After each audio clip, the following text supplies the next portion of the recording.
When Andrew Breitbart said politics is downstream from culture, he summed up in 5 words how the left is winning the battle for the American mind. The political struggle between left and right takes place not at the ballot box, but in culture and in the very language we use to talk about politics. Those who control the culture shape the political future. Subtle differences in language we use to talk about political issues are in fact grounded in a deep cultural divide, and overwhelmingly the left has been winning the language battle. Take the word gridlock, frequently used to describe situations in which a legislature cannot reach agreement to pass a law. The word has been spread through left-wing media. Of gridlock in Gridlock. a whole lot of gridlock. Gridlock in Washington. We ask about gridlock. Political gridlock. Inherent in this word choice are the negative associations it brings. Traffic jams, something that should flow smoothly becoming blocked. Unspoken is the left-wing assumption that government should be acting to easily pass lots of new laws. By contrast, persons with a right-of-center mindset driven by the Constitution would never have picked the word because they understand the founders designed the legislature to first achieve broad agreement before it can act, in order to protect the citizenry from having their rights violated by a small but powerful group of politicians. But once the gridlock language breaks out into the culture, people hearing it in the news or in conversation may never consciously notice how much that single word is packed with negative meaning, and those who wouldn't have originated it then adopt it. As it becomes common usage, all its negative associations infect every discussion on the topic for years. All words trigger a network of associations and emotional evaluations that shape our reaction in a positive or negative direction. Think of the word bird. Unconsciously, your mind will think of fly, wings, nest, chirp, and so forth. You may form a natural positive evaluation. Now think of the word spider. Observe the different associations and unconscious negative reaction your brain has. With political words and phrases, there is enormous room for culture and education to shape our unconscious associations, and activists have enormous incentives to exploit this phenomenon. Consider the phrase limited government. To someone steeped in an individualist culture or a Judeo-Christian culture, the phrase may spark associations with natural rights or God-given rights, and a historic bulwark against abuse of power. But what if you're steeped in a collectivist or progressive culture that didn't teach the value of limiting the monopoly on force that is government?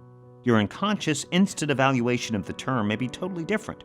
You may associate limited government with limited inability, barrier to progress, antiquated. Think how that process works for all the phrases we use in political conversation every day. If you control the culture, you control the associations. This is called framing. A Princeton University study asked respondents if a group accused of hate speech should be allowed to hold a rally in their town. When the question referred to First Amendment rights, 85% said yes. But when the question referred to the potential for violence, only 45% said yes. With its control of culture, the left controls the framing of political disputes. Limiting right-of-center speech on campus is framed as support for tolerance. Disagreement is framed as intolerant, hateful, hurtful. Imagine you're a non-political person who hears the story of hateful intolerance on campus. If you don't hear the other frame, which side will your instincts support?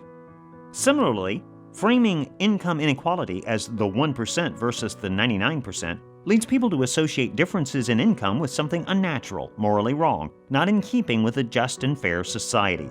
The frame excludes natural differences between individuals and abilities and attitudes that lead to different outcomes. The frame also excludes the way rich and poor often describe the same people just at different stages of life, as time and experience allow people to earn and accumulate more resources. Consider the change in framing from the term illegal alien to illegal immigrant to undocumented immigrant to migrant. Even the most innocuous sounding language can be ingrained with an unintended political message. Consider reform and the positive associations triggered by that word. Who could be against reform, healthcare reform, immigration reform, etc.? Today we must ask, does our culture have the confidence in America's founding principles to defend itself? With the left's dominance of our cultural institutions, and thus over language and framing, the right can no longer assume that voters understand the moral concerns that drive our policies. But there is a path back. Pay attention to the hidden frame and expose the flaws in its unspoken assumptions. Don't use the left's frame. Reframe arguments on solid moral ground and, most importantly, set the frame to begin with by winning back the culture. This is not a call for the right to stoop to the left's tactics, but we must understand the methods they use to challenge and change the meaning of words such as equality, fairness, tolerance, and even freedom, the very language of our political discourse. I'm Dr. Stephen J. Allen. If you like this video, please help us share it and subscribe to our channel. Thanks for watching.